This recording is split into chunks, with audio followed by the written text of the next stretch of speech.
Caros irmãos e irmãs em Cristo Jesus, neste quarto domingo do Advento, em que já entramos nesta última semana de preparação para a vinda do Senhor, quero recordar aqui alguns pontos essenciais, de forma muito breve, que o Evangelho, o Santo Evangelho e as leituras deste domingo fazem-nos questão de reeducar. Aqui não vou falar sobre a vinda, o anúncio que o anjo faz à Virgem Maria. Nós teremos oportunidade de contemplar este mesmo Evangelho no Natal. Mas somos convidados hoje a ver a profundidade destes textos que a Palavra de Deus hoje nos apresenta. Não é algo que estamos mais acostumados a ouvir. Não é algo que nos é mais ensinado. Não é algo que nem nas nossas casas, que devem ser igreja doméstica, nem nos templos, na igreja onde todos participamos, é mais comum de ouvir, embora faz parte central da doutrina da nossa fé. Do que é que estou falando? Aqueles que prestaram atenção na Palavra de Deus devem ser capazes de perceber que ao fundo de tudo aquilo que nos foi proclamado como leitura de Palavra de Deus, está uma palavra-chave, está uma expressão que é o centro da nossa fé, sem o qual não é possível ter fé e agradar a Deus. Essa pequena palavrinha, banida dos nossos vocabulários, banida do nosso dia a dia, e infelizmente banida de muitas igrejas e de muita pregação, chama-se obediência. Nós costumamos entender obediência nos dias de hoje como subserviência. E então qualquer maluco com poder nos manda e nós obedecemos. Na realidade não estamos obedecendo, estamos sendo subservientes.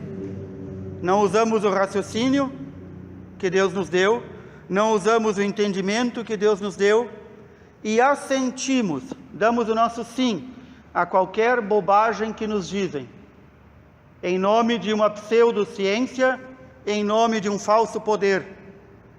Mas não é isto, não é esta falsa obediência que nos chama Deus. Deus nos chama a verdadeira obediência. Nós ouvimos de modo bem expressivo essa parte do capítulo 16 da carta de São Paulo aos Romanos. Para que o Evangelho foi pregado a todas as nações, desde o mandato de Cristo. Para que a igreja se expandiu no mundo? Para que nós fomos batizados? Este é o centro, sem o qual não se vive uma fé autêntica e verdadeira. São Paulo nos diz: o Evangelho foi levado e está sendo levado a todas as criaturas para trazer todos os povos à obediência da fé, por meio de nosso Senhor Jesus Cristo. Quem contempla essa pequenina frase vai perceber que se a pessoa se diz cristão, mas não vive a obediência na fé, deve se questionar se ainda é cristão. Isso é muito comum nos nossos dias, onde cada um faz uma fé de acordo com o seu gosto. Eu creio nisso, mas não creio naquilo. A igreja ensina isso, mas eu acho que isso não é necessário. Eu acho. E eu acho isso, e eu penso aquilo, e para que a igreja então, né? Para que Cristo veio e ensinar uma doutrina, se cada um pode fazer a sua?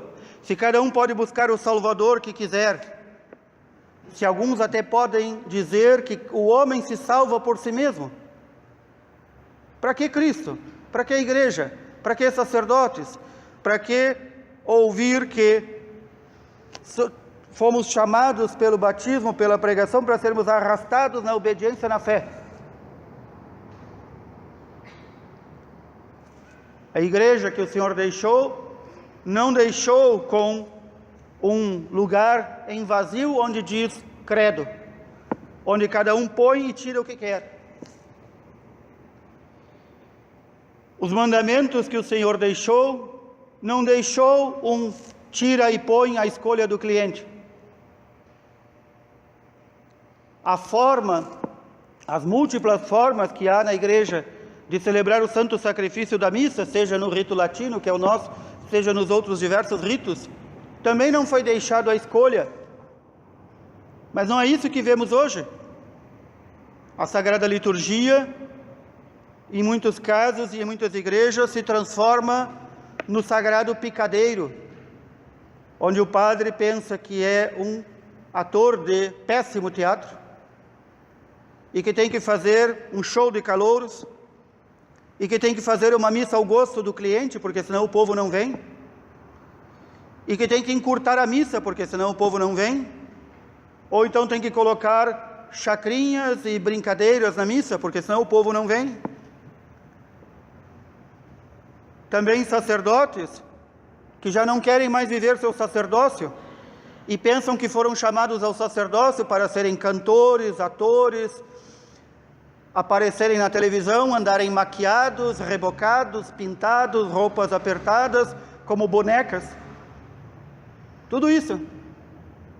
Também fiéis, quantos que de fiéis só tem o nome, mas na prática são completamente infiéis. Cada um vive a fé que quer e inventa uma fé para si. Um pensador do século XX falava que chegamos ao ponto de uma fé metastástica, como um câncer que vai criando metástases e vai se reproduzindo e vai tornando defeituosos os órgãos. Tudo isso é fruto de quê? Da desobediência na fé.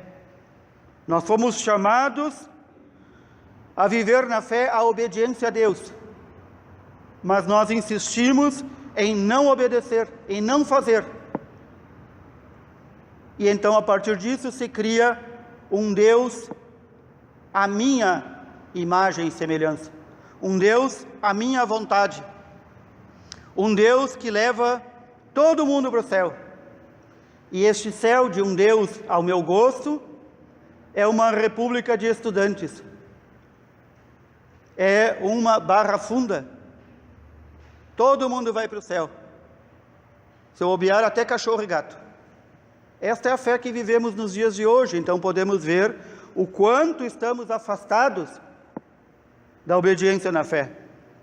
Quando o arcanjo Gabriel, por obediência a Deus Pai, o arcanjo Gabriel não decidiu por conta ir avisar a Virgem Maria de qualquer coisa, por obediência a Deus Pai, o arcanjo Gabriel vai àquele vilarejo perdido no meio do nada, chamado Nazaré, um lugar desconhecido, a mais pequena, a mais suja e a mais perdida dos vilarejos da Galileia, e vai aquela mulher desconhecida, pobre, vai fazer o quê? Obedecer a Deus Pai. E vai ver, com o anúncio que faz, a obediência de uma verdadeira filha de Deus.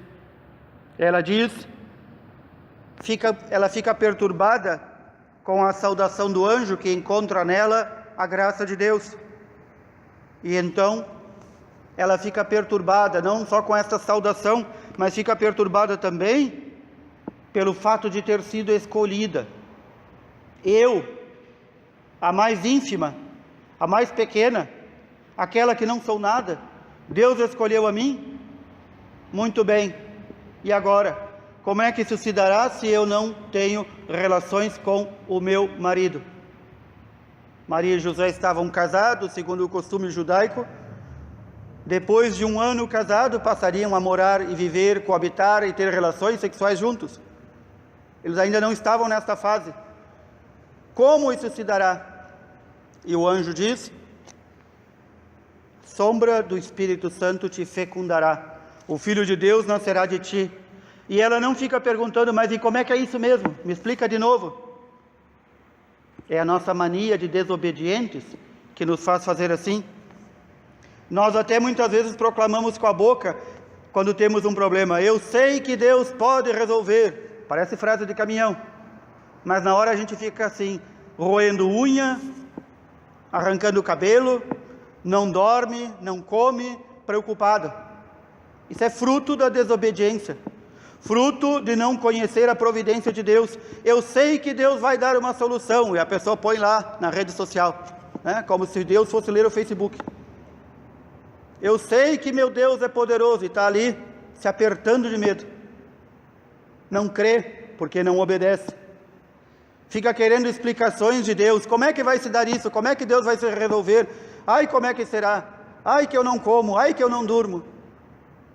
Até hoje eu não conheci alguém que diga que não come e não durma, que não esteja bem gordo, bem forte e bem descansado. Por isso, tudo isso é fruto da desobediência na fé. A desobediência nos faz não conhecer a providência amorosa de Deus. A Virgem Maria conhecia intimamente a providência de Deus e diz: faça-se em mim conforme Deus quer. Ela sabia que poderia ser perseguida, julgada, apedrejada em praça pública, que o marido poderia abandoná-la, denunciá-la, ela morreria enterrada com pedradas, morta a pedradas na cabeça. Tudo isso ela sabia. E ela diz: faça segundo a vontade de Deus, eis-me aqui. Isso é obediência na fé. É para isso que nós recebemos a fé.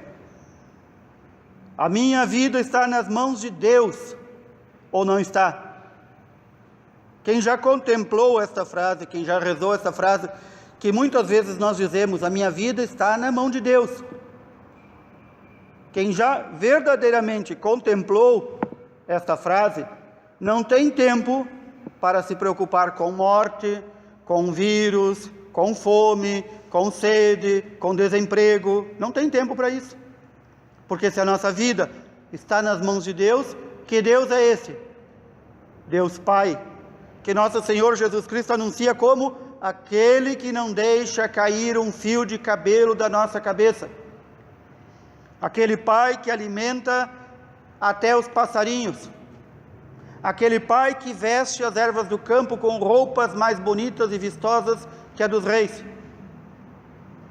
Que história é essa de dizer que crê em Deus e ter medo? Que história é essa de dizer que ama a Deus, mas ama mais o seu juízo, o seu entendimento e a sua vontade? É tudo isso que o Advento, nesta última semana, nos quer recordar.